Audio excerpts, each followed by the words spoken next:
first, let's just start with, very broadly speaking, the importance to Turkey as from the perspective of not just U.S. foreign policy, but in terms of broadly speaking. I mean, I don't think it's an exaggeration to say Turkey is a very important country in terms of what happens in the world, in a way that that Denmark maybe isn't. Yes.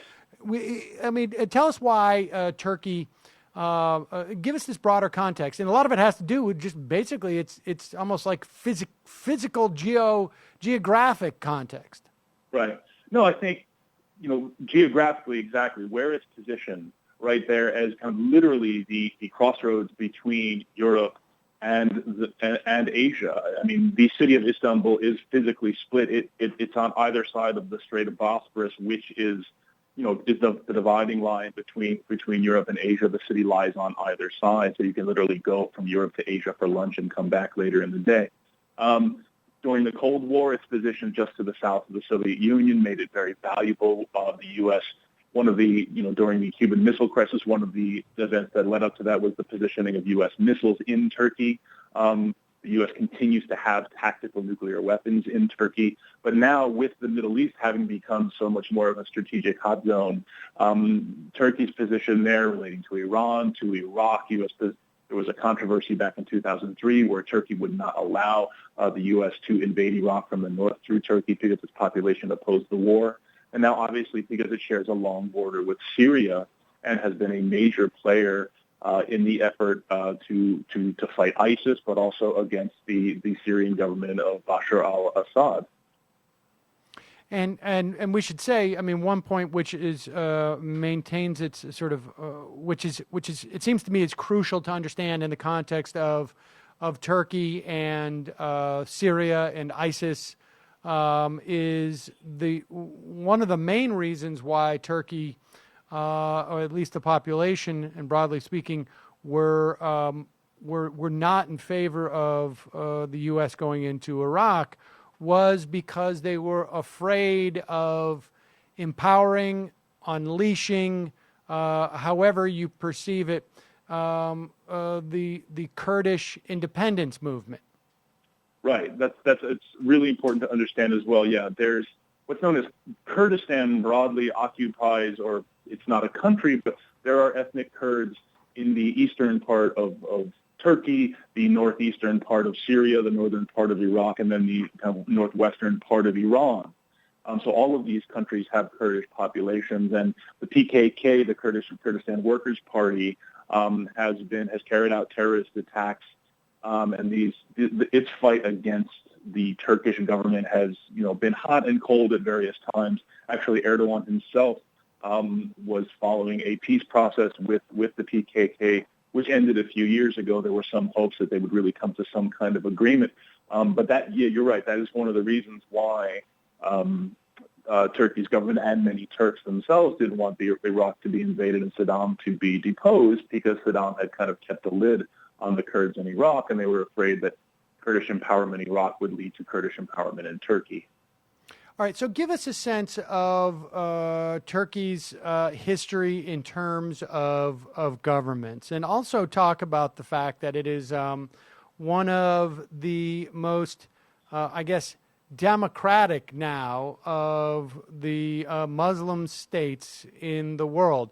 But give us a sense of where we are now in terms of Turkey's development in regards to democracy and having a government that is representative, theoretically, of the people. Right. Well, I'll try to give a kind of condensed history here. Let's understand, leading up to the 1920s, there was the Ottoman Empire, which for centuries controlled parts of Europe and much of the Middle East.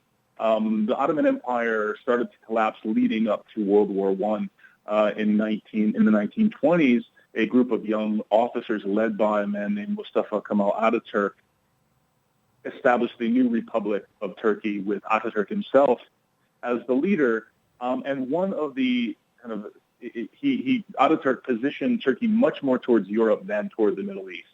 They went from an Arabic script to a European English script for the Turkish language, among other changes. But one of the most important things for your listeners to understand is that Ataturk basically empowered the military to protect Turkey's secularism, because he wanted to be much more like secular Europe as he saw it than like the more religious countries in the Middle East. So over the course of the 20th century, the Turkish military had carried out a number of coups against democratically elected Turkish governments when they felt that they were sort of getting out of line. And now let's recognize that that itself is a form of illiberal non-democracy. But at the same time, the military was sort of empowered to make sure that Turkey continued to evolve along European lines. In 2002, you had the election of the AKP with the leader Erdogan, Recep Tayyip Erdogan, who was the prime minister and now is the president. He is someone who had actually been deposed and imprisoned along with other government officials back in the 90s in the most recent coup. But he came to power with a big coalition that included not only religious social conservative politicians, but also a big number of socially liberal secular politicians. It was actually a very positive thing for kind of consensus politics, saying we can all agree on the basic rules of the game. We want to continue to move Turkey forward, but we also want Turkey to reflect to some extent the very religious nature of actual Turkish people. And that seemed to go on well for a little while, but as Erdogan continued in power, he started to show much more authoritarian tendencies. He began to purge his government of secular liberals. He went after the military. He has slowly but surely really established himself as the kind of unchallenged ruler at the top of Turkey's system. And this current failed coup attempt, unfortunately, seems to have empowered him even more. Indeed, and I want to get to this coup attempt and what where it's left us, but just also so that everyone has this type of sure footing. How was it that over the years it has been ensured that the military remained a force for secularism?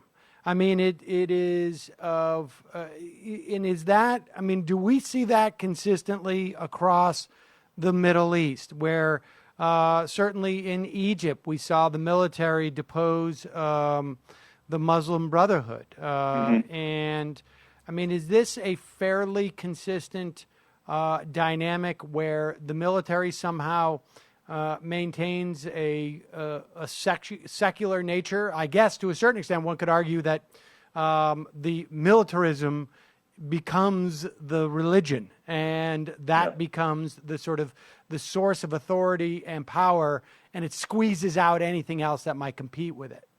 Right. Well, I think there are similarities between the way the military's role in a number of countries in the Middle East. Although I would say what they have in common is that the military is often the focus and the kind of embodiment of nationalism rather than secularism. We saw this in Iraq as well, which is why the disbanding of the Iraqi military was such a disastrous mistake, because the military was really the one institution in the country in which all of the various groups and sects and ethnic groups had some stake, including Shias, including Sunnis, including Kurds. Obviously, it wasn't perfect, but it was really the only institution that played that function. I think what's unique about the military in Turkey is precisely that they were guardians of secularism along very explicitly European lines, like the laïcité system in France, to guard against any sort of religious expression, including early in the 2000s. The Turkish prime minister was challenged by the military because his wife was wearing a headscarf in public. That is how strictly they wanted to guard Turkey's secularism, and the fact that Erdogan basically caused the military to back down on that threat was seen as a step toward his continuing dominance over the system. All right. With that incredibly helpful foundation of understanding, I think, frankly, we have a lot of listeners who know more about that region perhaps than they have in years.